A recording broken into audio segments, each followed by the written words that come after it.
नमस्कार दोस्तों, स्वागत है आप सभी का आपके अपने इस यूट्यूब चैनल पर। और इस वीडियो के माध्यम से SSC MTS non technical staff हवलदार का क्वेश्चन पेपर डिस्कस किया जाएगा। ये जो पेपर हुआ था 8 जुलाई 2022 हुआ था और जो शिफ्ट है वो सेकंड शिफ्ट है। इस शिफ्ट को सेट नंबर 14 बनाया गया है और आपको बता देते हैं कि इस वीडियो के माध्यम से आपको इंग्लिश सेक्शन का एक्सप्लेनेशन दिया जाएगा। तो चलिए शुरू करते हैं वीडियो हमारे पहले क्वेश्चन से। पहला क्वेश्चन हमारे पास दिया गया था, the following sentence has been split into 4 segments, identify the segments that contain a grammatical error detect करनी थी। ठीक है। स्टेटमेंट जो दिया गया वो दिया गया था, reverse has being of primary importance through out human history, ये आपका स्टेटमेंट था। अब अगर जो स्टेटमेंट को चेक करेंगे तो आपको कहीं ना कहीं मिल गया होगा, क्लू मिल गया होगा कि कहाँ पर एरर है। देखिए जो रिवर्स है आपका ये प्लूरल रखा गया है। ठीक है। उसके बाद देखिए यहाँ पर हेल्पिंग वर्ब है आपकी हैज़, जो आपकी हैज़ हेल्पिंग वर्ब है ये आप सिंगुलर के लिए यूज़ होती है और यहाँ पर आपका रिवर जो है वो प्लूरल है। तो पहली चीज़ तो ये यहाँ पर इस वाले पोर्शन में आपकी ये वाली एरर है। ठीक है। दूसरी चीज़ जो हैव और हैज़ आता है, आपको पता होगा इनके बाद क्या आता है, आपका थर्ड फॉर्म आता है। ठीक है। थर्ड फॉर्म आता है या फिर बीन आता है। ठीक है। तो यहाँ पर देखिए क्या लिखा गया था, बीइंग रखा गया था। तो इसका मतलब क्या है, यहाँ पर एरर आपकी बी वाले इस वाले पोर्शन में है। पहली चीज़ यहाँ पर हैव होना चाहिए था और यहाँ बीइंग नहीं होना चाहिए था, बीन होना चाहिए था। नेक्स्ट पर आते हैं क्वेश्चन नंबर 2 पर। 2 में फिलअप बताना था हमें। स्टेटमेंट जो दिया गया था वो दिया गया था, the mid day meal programme has been running dash 21 years. ठीक है। अगर जो स्टेटमेंट आप देखेंगे तो यहाँ पर कॉन्टीन्यूअस टेंस चल रहा है, परफेक्ट कॉन्टीन्यूअस टेंस है। यहाँ पर कौन सा परफेक्ट कॉन्टीन्यूअस है, तो प्रेजेंट परफेक्ट कॉन्टीन्यूअस टेंस है। आपको पता है जब इस तरीके के यहाँ पर टाइम दिया जाता है तो वहाँ पर आपके पास दो ऑप्शन होते हैं, एक फॉर और एक सिंस यूज़ करने का। जब आपका फॉर होता है तो पीरियड ऑफ टाइम होता है, जब पॉइंट ऑफ टाइम होता है तो सिंस होता है। तो यहाँ पर जब प्रीपोजिशन लगेगा वो आपका पीरियड ऑफ टाइम के लिए लगेगा। तो यहाँ पर ऑप्शन था ऑफ, फॉर, सिंस, ऑफ। जो करेक्ट आंसर होगा वो आपका क्या होगा, फॉर। यहाँ पर फॉर यानी सेकेंड नंबर करेक्ट है। थर्ड पर आते, थर्ड में अगेन यहाँ पर हमें एरर डिटेक्ट करनी थी। जो स्टेटमेंट था वो दिया गया था, the use of calculators is prohibited in the examination, ये आपका स्टेटमेंट था। अब अगर जो स्टेटमेंट को चेक करेंगे तो यहाँ पर मिलेगा आपको, द आर्टिकल है, यूज़ आपके पास नाउन है, ऑफ प्रीपोजिशन है, कैलकुलेटर्स नाउन है, इज़ आपके पास जो है हेल्पिंग वर्ब है सिंगुलर है, प्रोहिबिटेड आपके पास पास्ट पार्टिसिपल है, इन हेल्पिंग प्रीपोजिशन है, द डेफिनेट आर्टिकल है, एग्जामिनेशन आपके पास नाउन है। अब अगर जो देखेंगे तो यहाँ द रखा गया था, ये आपको पता चल गया। अब देखिए ये द यूज़ ऑफ कैलकुलेटर्स के बाद यहाँ पर रखा गया इज़ जो आपकी हेल्पिंग वर्ब है ये सिंगुलर हेल्पिंग वर्ब है। अगर जो आपसे पूछा जाए किसके लिए यूज़ हुई है, आप सोच रहे हैं कैलकुलेटर्स के लिए यूज़ हुई है, तो आप गलत सोच रहे हैं। कैलकुलेटर आपका प्लूरल है, इसके लिए यूज़ नहीं हुई है। ये जो हेल्पिंग वर्ब यूज़ हुई है वो यूज़ के लिए यूज़ हुई है, जो आपका सिंगुलर सब्जेक्ट है। तो सिंगुलर सब्जेक्ट के साथ सिंगुलर हेल्पिंग वर्ब चलेगी, ये आपका सही है। हेल्पिंग वर्ब वाली कोई एरर नहीं है। फिर इस हेल्पिंग वर्ब के बाद यानी इज, एम, आर, वॉज और वर्क के बाद आपका थर्ड फॉर्म भी हो सकता है, आपका आईएनजी फॉर्म भी हो सकता है। तो देखिए यहाँ थर्ड फॉर्म रखा गया है तो ये भी आपका हो सकता है। ठीक है। तो इसका मतलब यहाँ पर कोई एरर नहीं है, तो आपका नो एरर वाला ऑप्शन सही है। फोर्थ पे आते हैं, यहाँ पर इम्प्रूवमेंट बताना था, सॉरी एंटोनिम बताना है अंडरलाइन वर्ड का। जो स्टेटमेंट दिया गया था, many died in captivity and many suffered appalling brutality, brutality word था, इसका एंटोनिम बताना है। ब्रूटैलिटी का मतलब क्या होता है, जो है खूंखार पर। ठीक है। आप कह सकते हैं टॉर्चर किसी को करना, प्रताड़ित करना सेंस में हो जाएगा। ठीक है। इसके लिए पहला जो वर्ड था क्रूलिटी, दूसरा है फेरोसिटी, तीसरा है जेंटलनेस, चौथा है सेंशुअलिटी। तो ब्रूटैलिटी का जो क्रूलिटी है ये आपका सिनोनिम बन जाएगा बट एंटोनिम नहीं बनेगा। फेरोसिटी भी आपका वही बनेगा इसका ब्रूटैलिटी से, बट ये आपका एंटोनिम नहीं बनेगा, तो ये भी आपका रॉन्ग हो जाएगा। जेंटलनेसनेस ये आपका क्या बन जाएगा, ये आपका इसका जो है एंटोनिम बनेगा। ठीक है। ये जेंटलनेस बना है, मतलब जेंटल मतलब विनम्र और हम्बलनेस से उससे बना है आपका, तो ये ब्रूटैलिटी का जस्ट अपोजिट है, ये आपका सही हो जाएगा। सेंसुअलिटी का जो मतलब होता है आप कमेंट सेक्शन में बताइएगा। यहाँ पर सेंसुअलिटी की स्पेलिंग देख लीजिए, SUALITY। नेक्स्ट पर आते हैं फिफ्थ पर।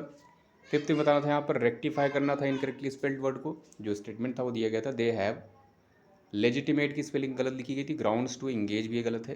तो दो चीज़ें चेक करनी है, लेजिटिमेट और ग्राउंड। पहले में देखते हैं लेजिटिमेट स्पेलिंग इनकरेक्ट है, MATE होता है LEGI, तो LEGI। ठीक है। लेजी टी में TIMATE होता है, यहाँ पर नहीं है, इसमें लिखा है LEGI। और इंगेज भी सही लिखा गया है, इसमें लेजिटिमेट गलत है, तो इसका मतलब थर्ड वाला सही है। नेक्स्ट पर आते हैं फिफ्थ के बाद सिक्स पर। सिक्स्थ में यहाँ पर मीनिंग बतानी थी इडियम की। Water under the bridge. Water under the bridge का क्या मतलब होता है, ये भी रिपीटेड है। इसके लिए पहला ऑप्शन था anything from the past that is not significant और इम्पॉर्टेंट एनीमोर। दूसरा था something that does not affect the past. तीसरा है something which happens all the time. चौथा है problem which has been existing and will continue to exist in the future. ये आपका option था। वाटर अंडर द ब्रिज का क्या मतलब होता है, जो पास्ट की चीज़ है उसको आप पास्ट है को भुला दें या उसको ज़्यादा ध्यान न दें, उस सेंस में होगा। और इसके लिए जो पहला ऑप्शन था वो आपका करेक्ट होगा, anything from the past that is not significant और इम्पॉर्टेंट एनीमोर। सेवेंथ पे आते हैं। सेवेंथ में बताना था animal that live in water. इसके लिए वन वर्ड बताना था। तो वाटर की बात की गई है, जो एनिमल वाटर में रहता है उसे क्या कहेंगे। पहला ऑप्शन टेरेस्ट्रियल, दूसरा है एरियल, तीसरा है एक्वाटिक, चौथा है नॉक्चरल। टेरेस्ट्रियल का मतलब क्या होगा, टेरेस्ट्रियल का हिंदी में होगा आपका लौकिक। लौकिक हो सकता है या आप सांसारिक कहेंगे, वो आपका मतलब हो जाएगा हिंदी में। इसके लिए दूसरा वर्ड होता है वर्ल्डली। वर्ल्डली या फिर आप कह सकते हैं अर्थबोर्न। इसका जन्म अर्थ पर हुआ है तो वो आपका सांसारिक हो जाएगा। ठीक है, टेरेस्ट्रियल का मतलब, यहाँ पर वाटर की बात की गई थी इसलिए आपका नहीं होगा। एरियल का मतलब आकाशीय होता है या वायवीय होगा। एक्वाटिक, एक्वा का मतलब क्या होता है, रूट वर्ड है जिसका मतलब वाटर होता है, तो ये आपका एक्वाटिक एडजेक्टिव है, ये आपका जो जलचर हो जाएगा। ठीक है, वाटर में रहने वाला, ये आपका सही है। नॉक्चरल का मतलब नाइट से रिलेटेड है, नाइट से रिलेटेड है, और नाइट का मतलब आपको पता ही होगा, ये आपका नाइट से रिलेटेड है। इसको हिंदी में आप कह सकते हैं निशाचर, यानी जो रात को निकलता है या रात में दिखाई देता है तो उसे कहेंगे नॉक्चरल। एट्थ में करेक्ट स्पेलिंग बतानी थी। करेक्ट स्पेलिंग, यहाँ पर जो स्पेलिंग लिखी गई है सब इनोकुलेट वर्ड की दी गई है, और जो इनोकुलेट की सही स्पेलिंग होती है वो INOCULAT होती है, ये आपकी स्पेलिंग होती है। इनोकुलेट डबल एन नहीं होता है यहाँ पर, तो कहीं सही पर कौन सी है, INOCULAT। इनोकुलेट का मतलब आपका वैक्सीनेट होता है, वैक्सीनेट इसका मतलब होता है, तो ये आपका सही था।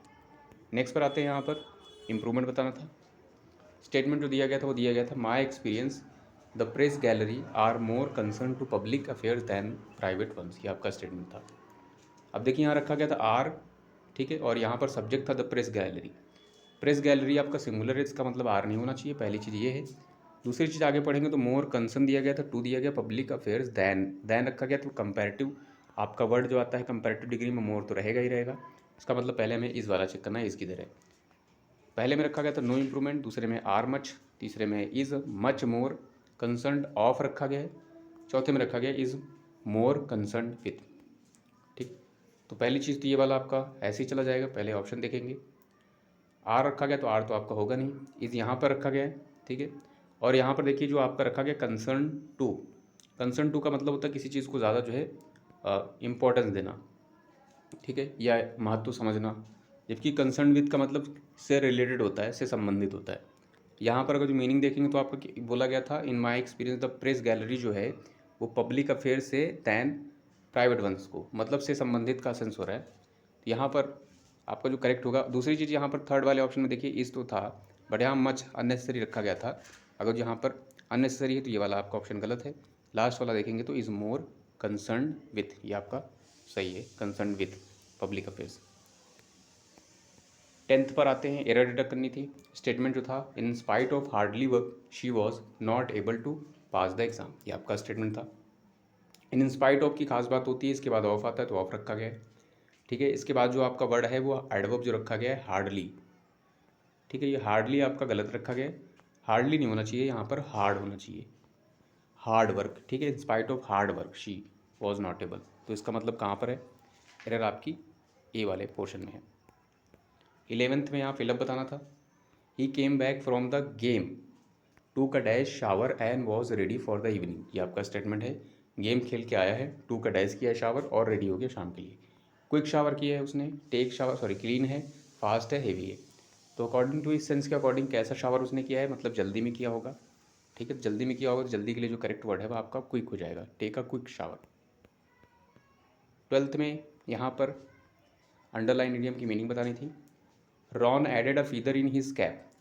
Add feather in someone's cap का मतलब क्या होता है, ठीक है, ये आप काफ़ी रिपीटेड हुई है। तो इसके लिए पहला था option an achievement to be proud of, an expression of extreme annoyance, to take advantage of one's position to feel well and healthy. तो इसका जो मतलब होता है वो होता है an achievement to be proud of, ठीक है, a feather in one's cap. 13 बताना था, यहाँ पर इम्प्रूवमेंट बताना था। Despite not getting approval from the leader we decided to carry out the plan, ये आपका स्टेटमेंट है। अभी देखिए इंस्पाइट के साथ आपका ऑफ चलता है, बट डिस्पाइट के साथ खास बात ये होती है ऑफ नहीं चलता है। तो आप देखिए डिस्पाइट रखा गया, ऑफ रखा गया, नहीं रखा गया, इसका मतलब ये सही है। डिस्पाइट नॉट गेटिंग अप्रूवल, ये आपका इतना सही लिखा गया है। Not getting approval from the leader, ये भी आपका सही है। ठीक है, फिलहाल हमें यहाँ इंप्रूवमेंट ढूंढना था, उसके बाद बोला गया था वी डिसाइडेड। यहाँ पर देखिए अप्रूवल है, डिसाइडेड है, कौन सा टेंस चल रहा है आपका, तो सिंपल पास्ट चल रहा है। टू के साथ इन्फिनिटिव चलेगा तो to carry out. Carry out का मतलब क्या होता है, आपका फ्रेजल वर्ब है। कैरी आउट का मतलब टू कंप्लीट सेंस होता है। ठीक है, यहाँ पर कंप्लीट सेंस हो भी रहा है, अकम्प्लिश सेंस हो रहा है। इसके लिए पहला ऑप्शन था कैरी ऑफ, दूसरा है नो, तीसरा है कैरी अवे, चौथा है आपका कैरी ओवर। तो जो ये आपका फ्रेजल वर्ब था इसके लिए सब्स्टिट्यूशन बताना था। फिलहाल ये आपका मीनिंग दे रहा है, और कैरी आउट का मतलब कंप्लीट सेंस होता है, जो कि यहाँ पर दे रहा है। अगर जो ऑप्शन देखेंगे तो कैरी ऑफ का मतलब जो होता है टू टेक समथिंग फोर्सफुली होता है। ठीक है, थर्ड वाला जो आपका ऑप्शन रखा गया कैरी अवे, इसका मतलब होता है to lose control in excitement. ठीक है, चौथे का मतलब होता है ट्रांसफर सेंस में होता है। तो जो आपका ये वाला मीनिंग ही दे रहा, तो इसलिए आपका करेक्ट जो होगा वो नो इम्प्रूवमेंट था। 14th में यहाँ पर वन वर्ड बताना था। An action of making amends for wrong और इंजरी, कोई जो आप चीज़ रॉन्ग की है उसके लिए अमेंड्स करना, पछतावा करना, तो उसे क्या कहेंगे, परजरी, अटर्नमेंट, राइट, रिडेम्पशन। परजरी का मतलब होता है झूठी यानी फॉल्स, जैसे झूठी गवाही वगैरह, तो आपका परजरी में आएगा। अटर्नमेंट का मतलब प्रायश्चित होता है, तो रॉन्ग के लिए अमेंड्स करेंगे तो आपका प्रायश्चित होगा, तो ये वाला आपका सही है। इसके लिए दूसरा वर्ड होता है पेनिटेंट। ठीक है, पेनिटेंट रिमोर्स आपका होता है। राइट जो रखा गया था इसका मतलब आपका अनुष्ठान होता है, धार्मिक वगैरह की एक कला वाला राइट होता है। रिडेम्पशन का मतलब क्या होता है, मुक्ति होती है, यानी फ्रीडम या किसी चीज़ को फ्री करना। मुक्ति मतलब उस छूट सेंस में भी आप कह सकते हैं, उसमें छूट मिली है सेंस में। 15th में आते हैं, सिनम बताना था। इंटरवीन वर्ड रखा गया है, इसका मतलब बीच बचाव करना होता है। ठीक है, इंटरफेयर सेंस में हो जाएगा आपका। तो इसके लिए पहला ऑप्शन था इम्बॉडी, दूसरा है कॉलेज, ठीक है, तीसरा है आर्बिट्रेट, चौथा है कंबाइन। इंटरवीन का लिए जो पहला वर्ड था इम्बॉडी का मतलब होता है to take body. Take body का मतलब है कि बॉडी के साथ आना। बॉडी के साथ आना का मतलब इनकॉर्नेशन हो जाएगा आपका, अवतार हो जाएगा, इनकॉर्नेशन। ठीक है, इनकॉर्नेशन NITI1 ये सेंस हो जाएगा। कॉलेज का मतलब आपका क्या होता है, कॉलेज का मतलब आपका मोबिलाइज होता है, संगठित होना होता है, जो ट्रूप वगैरह होती हैं आर्मी वगैरह। आर्बिट्रेट का मतलब मध्यस्थता करना होता है। ठीक है, तो ये वाला जो है आपका इंटरवीन का जो है सिनोनिम बनेगा। ठीक है, इंटरवीन हस्तक्षेप करना, यहाँ पर भी हस्तक्षेप ही किया जा रहा है। कंबाइन का मतलब आपका योग सेंस में होता है, एड सेंस में होता है। 16th में आते हो तो यहाँ पर अप्रोप्रिएट सिनोनिम बताना था वर्ड का, सिनिस्टर। इसका मतलब इविल सेंस में होता है, दुष्ट सेंस में, दुष्ट और बुरा सेंस में। पहला है सेंटली, ये जो कि सेंट से बना है, दूसरा है इविल, तीसरा है पर्टिनेंट, चौथा है प्लीजेंट। सेंटली जो सेंट वर्ड से बना है यानी संत से बना है, तो ये संत से रिलेटेड है। ठीक है, संत जन वर्ड वाला है। एविल जो है आपका दुष्ट सेंस होता है, इविल सेंस होता है, तो ये आपका सिनेस्टर से मैच कर जाएगा सिनम में। पर्टिनेंट का मतलब आपका रिलेवेंट होता है, लॉजिकल होता है। ठीक है, उचित होगा आपका। और प्लीजेंट मतलब आपका अम्यूजिंग हो सकता है, अम्यूजिंग है आपका ग्लैड सेंस में होगा। 17th में आते हो तो वन वर्ड बताना था। A large group of people specially the nomadic. Nomadic मतलब खाना बदोश, जो एक जगह से दूसरी जगह जाते रहते हैं, उसे क्या कहेंगे, पहला है हॉर्ड, दूसरा है हैमलेट, तीसरा है कैवली, चौथा है अर्बन। हॉर्ड रखा गया है तो इसका मतलब यही होता है, यानी nomadic, specially the nomadic group of people. Hamlet जो रखा गया है इसका मतलब स्मॉल विलेज होता है, जिसको हिंदी में आप पुरवा कहते हैं, स्मॉल विलेज। कैवलरी का मतलब घुड़सवार सेना होती है। अर्बन का मतलब आपका जो है शहरी होता है। 18th में यहाँ पर एंटोनिम बताना था वर्ड का। ऑब्वियस का मतलब क्लियर होता है आपका, अपेरेंट होता है। ठीक है, इसके लिए पहला था सिनम नहीं, और एंटोनिम बताना है। पहला था प्लेन, दूसरा है एक्टिव, तीसरा है हिडन, चौथा है वैपिड। प्लेन का मतलब आपका सादा होगा, सिंपल होगा। एक्टिव का मतलब आपका जो है पैसिव के जस्ट अपोजिट हो जाएगा, ये सक्रिय सेंस होगा। हिडन का मतलब आपका जो है एम्बिगुअस सेंस होगा, मतलब अस्पष्ट, यानी अनअपेरेंट कह सकते हैं, हिडन कह सकते हैं, अनक्लियर कह सकते हैं, एम्बिगुअस कह सकते हैं, इक्विवोकल कह सकते हैं, आपके सिनोनिम बनेंगे इसके, और ये इसका अपोजिट बन जाएगा। वैपिड का मतलब आपका मोनोटोनस होता है, उबाऊ, ठीक है, या फ्लेवरलेस कह सकते हैं आपका, जो टेस्टलेस हो आपका, उस सेंस में भी आएगा।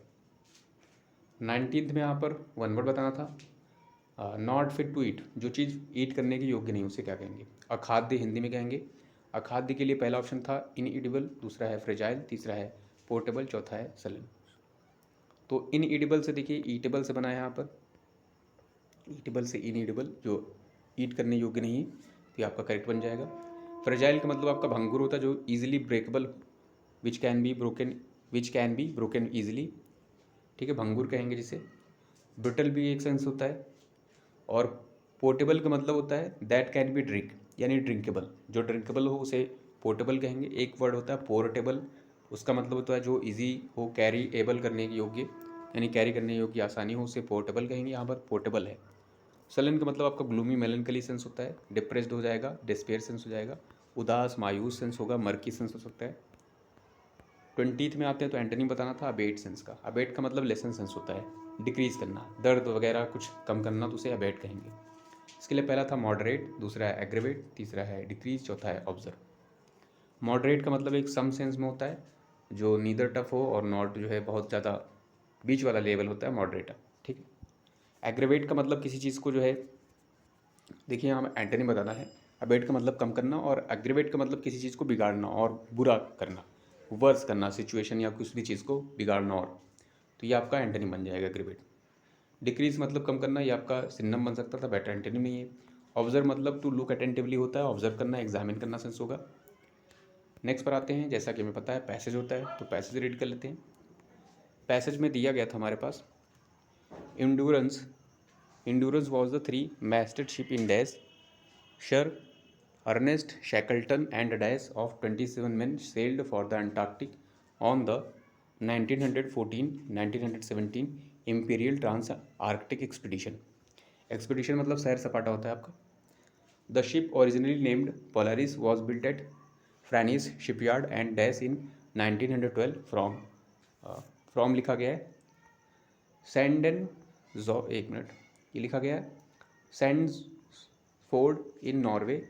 After her commissioners could no longer pay the shipyard, the ship dash brought by Shackleton in January 1914 for the expedition which would be her first dash। ये आपका दिया गया।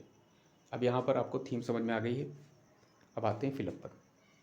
21 नंबर पे पहला फिलअप है आपका, ये जो आपका 3 masted शिप था इन डैश हुआ था, जिसमें क्या किया गया था, sir Ernest Shackleton and dash 27 man sailed for the Antarctic. देखिए क्या आ जाएगा, Endurance was the 3 masted ship in who. देखिए इन के बाद आपका प्रीपोजिशन है, यहाँ पर जाहिर सी बात है आपका ऑब्जेक्टिव केस आएगा। ऑब्जेक्टिव केस हु होता नहीं। दूसरी चीज़, ये जो यहाँ पर पर्सन यानी जो भी वर्ड आएगा वो आपका पर्सन डेनोटिंग नहीं रहेगा, वो पर्सन डेनोटिंग भी था, तो ये आपका गलत है। दैट एक रखा गया है, फिर आपका वेयर है और आपका विच है। दैट की खास बात क्या होती है, इसके पहले एंटीसीडेंट आता है। एंटीसीडेंट का मतलब यहाँ नाउन आना चाहिए, बट यहाँ प्रीपोजिशन रखा है, ठीक है। फिर यहाँ वेयर भी रखा गया था। वेयर की खास बात यह है कि प्लेस के लिए आता है, तो ये वाला भी आपका एलिमिनेट हो जाएगा। विच आपका है, ये आपका करेक्ट बैठ जाएगा। इन विच आप देखिए यहाँ पर रख के 3 masted शिप था, इन विच जिसमें sir Ernest Shackleton and 27 man जो है सेल्ड किए थे अंटार्कटिक में, तो आपका करेक्ट हो जाएगा। नेक्स्ट आते हैं आपका 22 नंबर में। 22 नंबर में दिया गया था sir Ernest Shackleton and a dash of 27 man. 27 man का डैश था जो कि सेल्ड किए हैं। सेल्ड किए हैं आपको पता है, ये समुद्र में जाना, ओशन में जाना। इसके लिए था ग्रुप था, वॉच था, टीम था, क्रू था 27 मैन का। देखिए 27 मैन का जब शिप में बात कर रहे हैं तो 27 मैन का जो शिप में होता है ग्रुप ऑफ पीपल, उसे कहते हैं आप क्रू। तो आपका लास्ट सही बन जाएगा, करेक्ट। 23 में आते हैं। फिर 23 नंबर 3 में रखा गया था आपका, फिर बोला गया था originally named Polaris was built at Francis shipyard and dash in 1912 from Sandsford in Norway. ये आपका रखा गया था। एंड रिकवर्ड फिर बोला गया था यहाँ थर्ड में, shipyard and recovered in and released in and launched in and started in. देखिए जब पहला वो बना था तो वहाँ पर क्या होगा, बिल्ट यहाँ पर हुआ, तो पहली बार 1912 में डैश हुआ है। तो जो पहली बार चीज़ हो जाएगी तो उसको क्या होगा, उसकी लॉन्चिंग होगी, ये आपका थर्ड वन आपका सही हो जाएगा, लॉन्च्ड इन 1912। फिर आते 24th नंबर में। 24th नंबर में बताना था, after her commissioners could no longer pay the shipyard the ship dash brought by Shackleton in जनवरी। ठीक है, ये आपका रखा गया। तो देखिए द शिप बोला गया है और टेंस आपका पास्ट में चल रहा है तो प्रेजेंट नहीं रहेंगी। इज़ है, वॉज है, वर है और आर है, तो आर और इस चला जाएगा। दूसरी चीज़ यहाँ पर द शिप सिंगुलर था इसलिए आपका वॉज सही होगा। ठीक है, the ship was bought by Shackleton. Next पर आते हैं और लास्ट पर है हमारा, लास्ट में बताना था यहाँ पर bought by Shackleton January for the expedition which would be her first dash. अब देखिए फर्स्ट क्या थी, ड्राइव थी, वॉयज थी, रूट था, हाइक थी। देखिए यहाँ पर शिप की बात हो रही है, आपको स्टोरी में बताया गया है। फिर आर्कटिक में जा रहे हैं, ओशन में जा रहे हैं, तो उसके लिए क्या होता है, उसके लिए आपका होगा वॉयज, पहली यात्रा। ठीक है, या यात्रा होती है समुद्री यात्रा। फिलहाल यहाँ पर पहली लिखा था इसलिए पहली बोल रहे थे, वैसे ही वॉयज यात्रा होती है समुद्री। सो आई होप इस वीडियो के माध्यम से आपने कुछ ना कुछ जरूर सीखा होगा। So thanks for watching this video.